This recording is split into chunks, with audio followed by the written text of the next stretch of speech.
خوش آمدید۔ آج ہم واقعی ایک غیر معمولی موضوع پر بات کر رہے ہیں، کشش کا قانون یعنی لا آف اٹریکشن یا LOA، اسلامی تصور ایمان اور زندگی میں خوشی کیسے حاصل کی جائے، ان کے درمیان گہرے تعلق کا جائزہ لیں گے۔ جی بالکل۔ ہماری آج کی بات چیت کی بنیاد خدیجہ اور الورو کا ایک تحقیقی مقالہ ہے۔ یہ جرنل انٹلیکچوئل صوفیزم ریسرچ میں شائع ہوا تھا، اور یہ تحقیق جو ہے وہ نفسیات اور روحانیت کے سنگم پر روشنی ڈالتی ہے۔ جی ہاں، یہ بہت دلچسپ کام ہے۔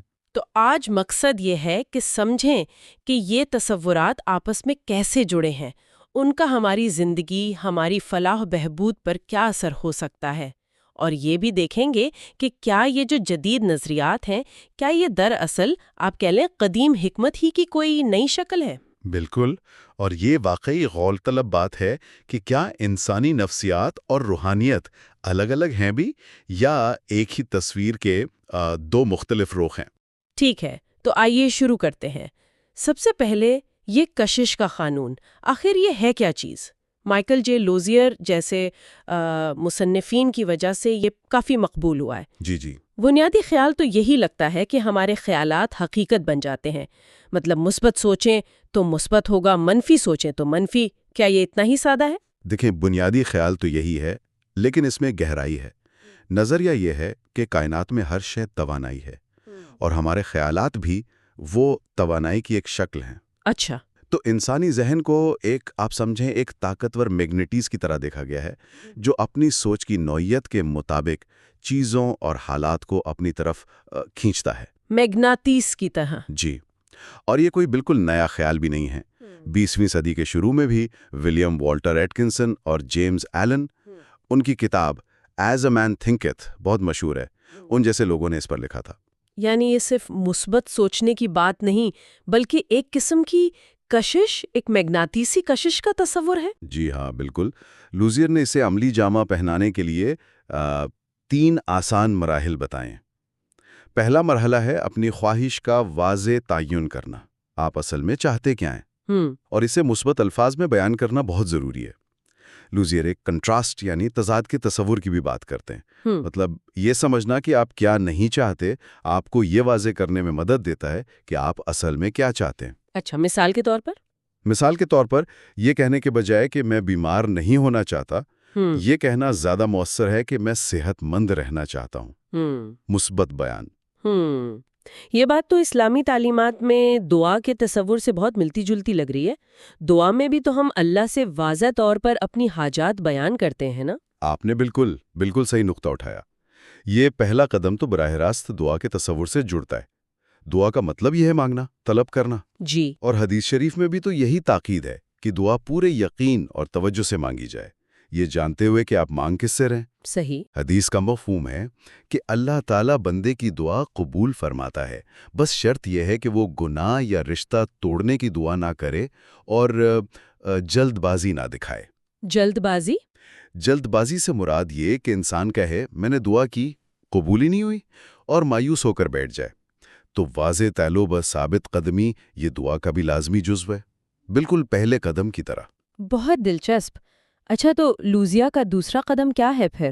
دوسرے قدم ہے اپنی اس خواہش پر پوری توجہ مرکوز کرنا۔ صرف جان لینا کافی نہیں، اس پر مکمل یقین رکھنا اور مثبت توانائی لگانا ضروری ہے۔ یعنی آپ کے الفاظ، آپ کے خیالات اور آپ کے احساسات، ان سب میں ہم آہنگی ہو۔ ایسا نہ ہو کہ زبان سے کامیابی مانگ رہے ہوں اور دل میں ناکامی کا ڈر بیٹھا ہو، اس طرح تو کائنات میں وہ متضاد سگنل جائیں گے نا۔ صحیح۔ لوزیے سے میگنیفائنگ گلاس کی مثال سے سمجھاتے ہیں۔ جیسے سورج کی منتشر شعائیں کچھ خاص نہیں کر پاتی، لیکن جب انہیں ایک عدسے سے ایک نقطے پر فوکس کیا جائے تو وہ آگ تک لگا سکتی ہیں۔ اور یہ یقین اور اعتماد والا پہلو، یہ تو سیدھا سیدھا ایمان سے جڑتا ہے۔ بلا شبہ، یہ دوسرا قدم براہ راست اسلامی تصور ایمان یعنی یقین سے تعلق رکھتا ہے۔ ایمان کو تو اسلام میں سب سے بڑی طاقت کہا گیا ہے۔ جی بالکل۔ ایک حدیث قدسی ہے، یعنی وہ حدیث جس میں نبی کریم صلی اللہ علیہ تعالیٰ کا قول نقل فرماتے ہیں۔ اللہ تعالیٰ فرماتا ہے انا عند ظن عبدی بی۔ میں اپنے بندے کے غمان کے ساتھ ہوں۔ بالکل، میں اپنے بندے کے گمان کے ساتھ ہوں جو وہ مجھ سے رکھتا ہے۔ اگر بندہ اللہ سے بھلائی کی امید رکھتا ہے تو بھلائی پاتا ہے، اور اگر نعوذ باللہ برے کی توقع رکھتا ہے تو ویسا ہی معاملہ ہوتا ہے۔ اللہ اکبر۔ اور نبی کریم صلی اللہ علیہ تعالیٰ کا فرمان بھی ہے کہ اچھائی کی امید رکھو، تمہیں ضرور ملے گی۔ یہ مثبت توقع، جسے آج کل افرمیشن کہتے ہیں، اس کا یہ بنیادی اصول ہے۔ تو پہلا قدم دعا یعنی واضح طلب ہو گیا، دوسرا قدم ایمان یعنی یقین اور توجہ، اب تیسرا قدم کیا ہے؟ تیسرا قدم ہے خواہش کو پورا ہونے دینا، allowing۔ اچھا، اس کا کیا مطلب؟ اس کا مطلب ہے شک، شبہ، منفی سوچ، ان سب کو راستے سے ہٹانا۔ کائنات کے نظام پر یا اسلامی تناظر میں کہیں تو اللہ کے نظام پر بھروسہ کرنا کہ وہ اپنا کام کرے گا۔ یہ شاید سب سے مشکل حصہ ہے۔ جی ہاں، یہ مشکل ہو سکتا ہے کیونکہ انسان فطری طور پر بے صبرا ہے۔ لوزیے کی وہ میگنیٹس والی مثال یہاں بھی کام آتی ہے۔ کیسے؟ دیکھیں، میگنیٹس لوہے کو کھینچتا ہے کیونکہ ان میں قدرتی مناسبت ہے، وہ لکڑی یا پلاسٹک کو نہیں کھینچ سکتا۔ اسی طرح آپ کا یقین اور آپ کی توانائی کی جو نوعیت ہے وہی طے کرتی ہے کہ آپ کی طرف کیا کھینچ کر آئے گا۔ شک اور نیگیٹو سوچ اس کھچاؤ کو کمزور کر دیتی ہیں۔ اور یہ بھروسہ کرنا اور نتیجہ وصول کرنے کا عمل، یہ براہ راست توکل کے اسلامی تصور سے ملتا ہے۔ توکل کا مطلب ہے اللہ پر مکمل بھروسہ کرنا، کمپلیٹ ٹرسٹ، اور نتیجہ اس پر چھوڑ دینا، البتہ اپنی سی کوشش جاری رکھتے ہوئے۔ کوشش کے ساتھ بھروسہ۔ جی، قرآن کریم میں سورہ الطلاق آیت 3 میں واضح فرمایا گیا، وَمَن يَتَوَكَّلْ عَلَى اللَّهِ فَهُوَ حَسْبُهُ، اور جو کوئی اللہ پر بھروسہ کرے تو وہ یعنی اللہ اس کے لیے کافی ہے۔ یہ بالکل لا آف اٹریکشن کے تیسرے قدم کی روح ہے، شک کو چھوڑ دینا اور عمل اور نتیجے کے درمیان اللہ کی قدرت پر کامل یقین رکھنا۔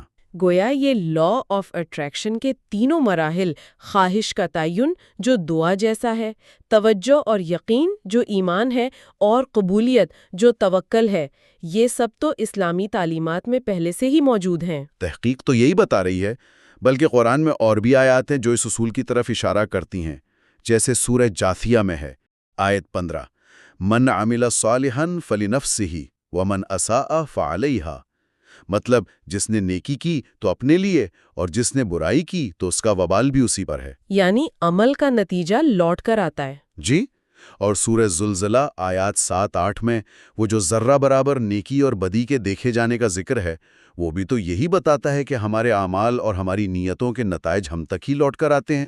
تحقیق میں اسے سنت اللہ سے بھی جوڑا گیا ہے، اس کا کیا مطلب ہے، ذرا وضاحت کریں گے؟ سنت اللہ کا مطلب ہے اللہ کا قائم کردہ طریقہ کار یا قانون فطرت، یعنی یہ کشش کا اصول کوئی ایسی چیز نہیں جسے ہم چنتے ہیں یا نہیں، بلکہ یہ کائنات میں جاری و ساری ایک نظام ہے جو ہمارے یقین اور اعمال کے مطابق کام کرتا ہے۔ جیسے کشش ثقل؟ بالکل، جیسے گریوٹی ایک قانون ہے، آپ مانیں یا نہ مانیں وہ کام کر رہا ہے، اسی طرح یہ اصول بھی۔ اور نبی کریم صلی اللہ علیہ وسلم کا تفاؤل یعنی اچھی امید یا نیک شگون کو پسند فرمانا، اور تطویر یعنی بدشگونی کو ناپسند کرنا، یہ بھی تو اسی مثبت سوچ اور اللہ سے اچھے گمان کی اہمیت کو ظاہر کرتا ہے نا۔ یہ تو واقعی بڑی دلچسپ ہمہ ہنگی ہے۔ اچھا، لیکن ماخذ ایک اور زاویہ بھی پیش کرتا ہے، ٹرانس پرسنالٹی سائیکالوجی کا۔ یہ نفسیات کی شاخ خوشی اور روحانیت کو کیسے دیکھتی ہے؟ جی، ٹرانسپرسنل سائیکالوجی اسے نفسیات کی چوتھی قوت بھی کہتے ہیں۔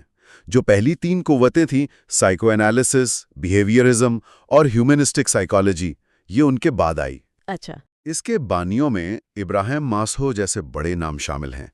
یہ شعبہ انسان کو صرف اس کے نفسیاتی یا جسمانی وجود تک محدود نہیں رکھتا، بلکہ اس کے روحانی اور ماورائی یعنی ٹرانسینڈنٹ پہلوؤں پر خاص توجہ دیتا ہے۔ ماورائی پہلو؟ جی، یعنی شعور کی بلند سطحیں، عرفان، یا جسے ماسلو نے چوٹی کے تجربات کہا، اور ایگو یعنی انا سے آگے بڑھ کر انسان کی جو حقیقی صلاحیتیں ہیں ان کو سمجھنے کی کوشش کرتا ہے۔ تو اس نظریے کے مطابق انسان صرف مطلب گوشت پوست کا مجموعہ نہیں بلکہ اس سے کہیں بڑھ کر کچھ ہے؟ بالکل، یہ انسان کو ایک نفسیاتی روحانی وجود، سائیکو اسپریچول بینگ کے طور پر دیکھتا ہے، ایک ایسا وجود جو کائنات سے جڑاؤ، زندگی میں معنی اور مقصد کی تلاش میں رہتا ہے۔ یہ انسانی ترقی کے کچھ مراحل بھی بیان کرتا ہے، پری ایگوئک یعنی انا سے پہلے کا بچپن، پھر ایگوئک جب انا بنتی ہے اور دنیاوی معاملات حاوی ہوتے ہیں، اور پھر ٹرانس ایگوئک یعنی انا سے ماورا ہو کر کائناتی شعور یا وجود کل سے ایک قسم کے اتحاد کا احساس۔ تو پھر اس گہرے تناظر میں خوشی کیا ہے؟ کیا یہ صرف اچھا محسوس کرنا ہے یا کچھ اور؟ ٹرانس پرسن نقطۂ نظر سے خوشی صرف وقتی مسرت یا حالات کے اچھے ہونے کا نام نہیں ہے، یہ ایک زیادہ گہری، ایک اندرونی کیفیت ہے۔ اندرونی کیفیت؟ جی، یہ اندرونی سکون ہے، خود آگاہی ہے، دوسروں سے اور کائنات سے جڑاؤ کا احساس ہے، اپنی موجودہ حالت کو چاہے وہ کیسی بھی ہو مثبت طور پر قبول کرنا ہے اور ایک بامانی، ایک بامقصد زندگی گزارنا ہے۔ یہ ایک طرح سے خود شناسی اور اپنی ذات کی جو اعلیٰ ترین صلاحیتیں ہیں ان کو بروئے کار لانے سے عبارت ہے۔ اچھا، تو اب ان سب دھاگوں کو جوڑتے ہیں، ایمان، یہ کشش کا قانون اور یہ ٹرانسپرسنل والی خوشی، ان میں کیا تعلق بن رہا ہے؟ کیا ایمان لا اے کو صرف ایک روحانی رنگ دیتا ہے یا بات اس سے زیادہ گہری ہے؟ تحقیق کے مطابق بات یقیناً گہری ہے۔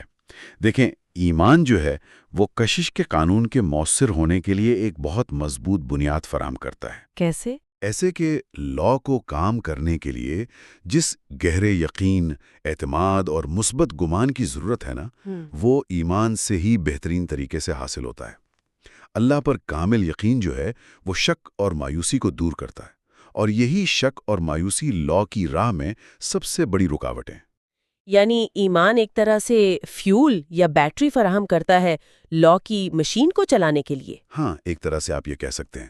اور دوسری طرف لا خود ایک ممکنہ میکانزم یا طریقہ کار سمجھنے میں مدد دے سکتا ہے کہ کیسے ہمارے خیالات، ہماری دعائیں اور ہمارا یقین نتائج پر اثر انداز ہو سکتے ہیں۔ اچھا۔ جی، جیسا کہ تحقیق میں محمد نوردین کے کام کا حوالہ بھی ہے، لا ہمیں یہ سمجھانے کی کوشش کرتا ہے کہ ہمارے خیالات اور احساسات کائنات میں لہروں کی طرح پھیلتے ہیں اور اپنا اثر ڈالتے ہیں۔ لیکن یہاں ایک نازک نقطہ بھی ہے۔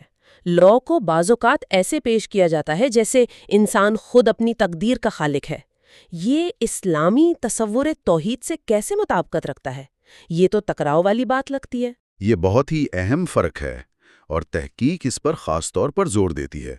دیکھیں، لوئے کی کچھ تشریحات خاص طور پر مغربی پاپولر کلچر میں جو ملتی ہیں وہ اینتھروپوسینٹرک ہو سکتی ہیں، یعنی انسان مرکز، جہاں انسان کو کائنات کا مرکز اور اپنی حقیقت کا خالق سمجھا جانے لگتا ہے۔ جی، یہ تصور اسلام کے بنیادی عقیدے یعنی توحید سے واضح طور پر متصادم ہے۔ توحید کا مطلب ہے کہ اللہ ہی واحد خالق ہے، قادر مطلق ہے، اور ہر چیز کا حقیقی سبب وہی ہے۔ تو پھر؟ تو ایمان یہاں ایک فلٹر کا کام کرتا ہے۔ ایمان اس بات کو یقینی بناتا ہے کہ لوئے کو اللہ کے قائم کردہ نظام سنت اللہ کے اندر ایک وسیلے یا آلے کے طور پر سمجھا اور استعمال کیا جائے، نہ کہ نعوذ باللہ اللہ کی جگہ لے لے۔ دعا، ایمان اور توکل، یہ تینوں چیزیں اس بات کو یقینی بناتی ہیں کہ انسان اپنی کوشش اور مثبت سوچ کے ساتھ ساتھ نتیجہ اللہ پر چھوڑے اور اسی کو حقیقی کارساز مانے۔ تو ایمان لا کو صحیح سمت دیتا ہے، اسے آپ کہہ لیں کہ شرک کی طرف جانے سے بچاتا ہے۔ بالکل صحیح۔ اور جب ایمان کی اس مضبوط بنیاد پر لا کے اصولوں یعنی دعا، مانگنا، یقین، ایمان اور توکل قبول کرنا، بھروسہ پر عمل کیا جاتا ہے، تو اس سے نہ صرف دنیاوی مقاصد حاصل ہو سکتے ہیں بلکہ وہ گہری خوشی بھی مل سکتی ہے جس کا ذکر ٹرانسپرسنل سائیکالوجی کرتی ہے۔ بالکل، یعنی اندرونی سکون، اطمینان، اپنی حالت پر ایک مثبت رویہ اور زندگی میں مقصد کا احساس۔ تحقیق میں ان رکاوٹوں کا بھی ذکر ہے جو اس راستے میں آتی ہیں، جیسے شک، مایوسی، بہانے بنانا، خود کا دوسروں سے منفی موازنہ کرنا۔ ہاں، یہ چیزیں تو بہت عام ہیں۔ جی، اور ایمان ان تمام منفی چیزوں کا بہترین علاج ہے۔ اللہ پر یقین انسان کو ثابت قدم رکھتا ہے، مایوسی سے بچاتا ہے۔ تو خلاصہ یہ ہوا کہ کشش کا قانون جب ایمان کے ساتھ جڑتا ہے، یعنی دعا، یقین اور توکل کے ساتھ، تو یہ محض خواہشات پوری کرنے کا کوئی فارمولا نہیں رہتا، بلکہ یہ فرد کو ایک ایسی اندرونی کیفیت کی طرف لے جا سکتا ہے جسے ٹرانس پرسنل سائیکالوجی حقیقی خوشی کہتی ہے، سکون، قبولیت اور بامقصدیت۔ اور یہ سب کچھ اللہ پر ایمان کے دائرے میں رہ کر ہی ممکن اور محفوظ ہے۔ آپ نے بالکل درست خلاصہ کیا، اور شاید سب سے اہم سبق یا حتمی سوچ جو اس تحقیق سے ہمیں ملتی ہے وہ یہ ہے کہ اصل اہمیت شاید صرف بیرونی چیزوں یا حالات کو کشش کرنے کی نہیں ہے۔ تو پھر کس چیز کی ہے؟ اصل چیز شاید وجود کی وہ اندرونی حالت پیدا کرنا ہے جو ایمان، مثبت گمان اور اللہ پر توکل سے جنم لیتی ہے۔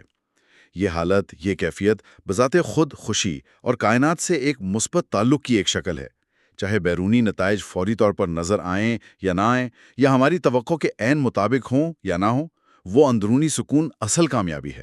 یہ واقعی بہت گہری بات ہے۔